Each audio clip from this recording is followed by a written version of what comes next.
Hello, everyone. Welcome to the sixth edition of Project Marga. Marga is an attempt to build a digital content which is aimed to provide career counseling to underprivileged high school students.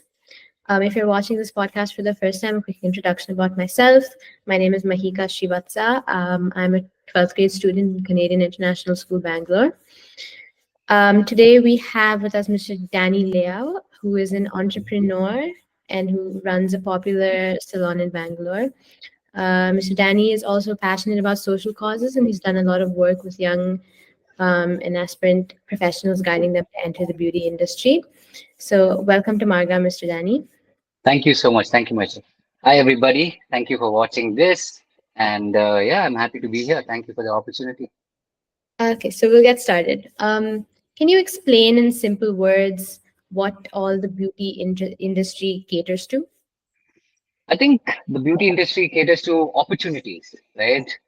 Because the industry itself is an alternate career path as compared to the other careers that are there out there. So I think opportunities, freedom, a chance to become an entrepreneur yourself. So that's a huge opportunity there. So I think the beauty industry is only booming day by day because brands are just popping out every single day. Because I receive a lot of calls and messages from various brands, from beauty brands to hair brands to you've got tools and furnitures as well. So it's just it's booming. So I think yeah, simple as that. It's superb. I love it. So, what specializations are available in the beauty industry, and how do you achieve those skills?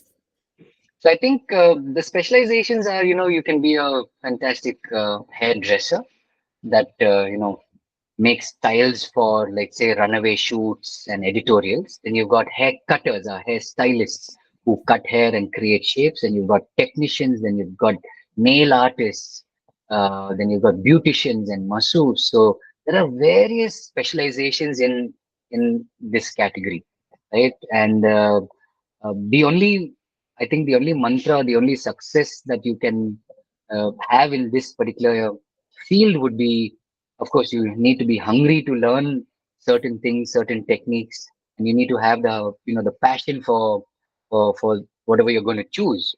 And I think that's about, the most important guidelines that I would share to anyone who's planning to get into the beauty or hair industry. I would say, and of course, hard work, long hours. Yeah.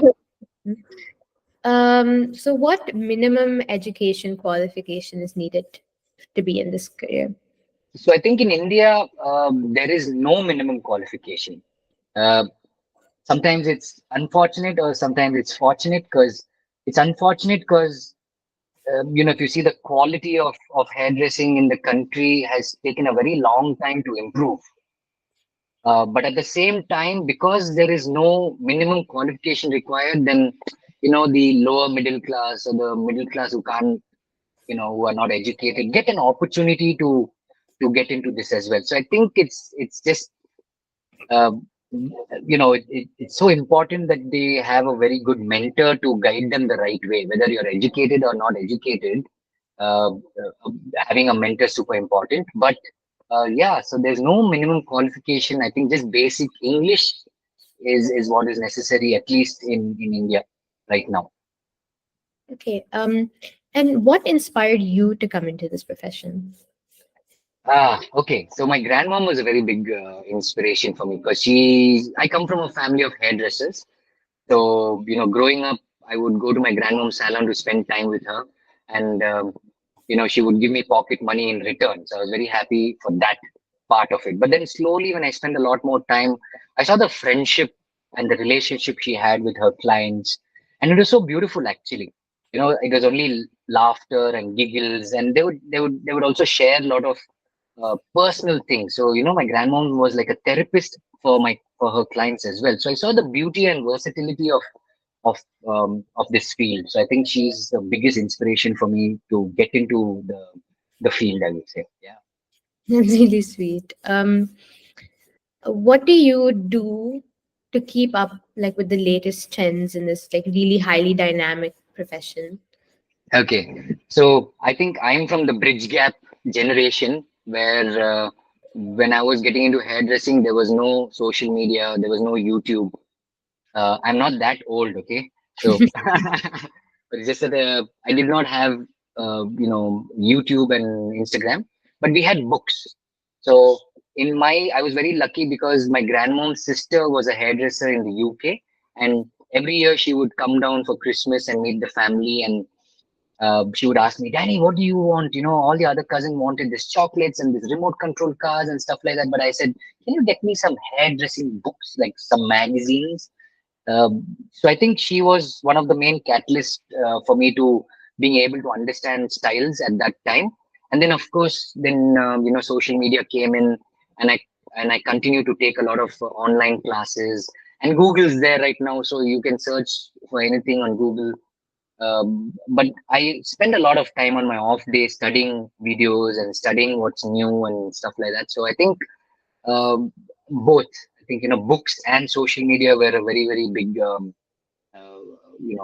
helpful thing for me to be in touch with what's happening all over the world.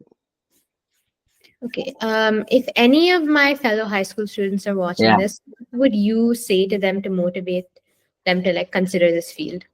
I think the industry is so versatile, right? Like I mentioned earlier, if someone's going to be trusting you with their hair, there's something right you're doing, right? You're making that person feel good. You're making that person feel confident.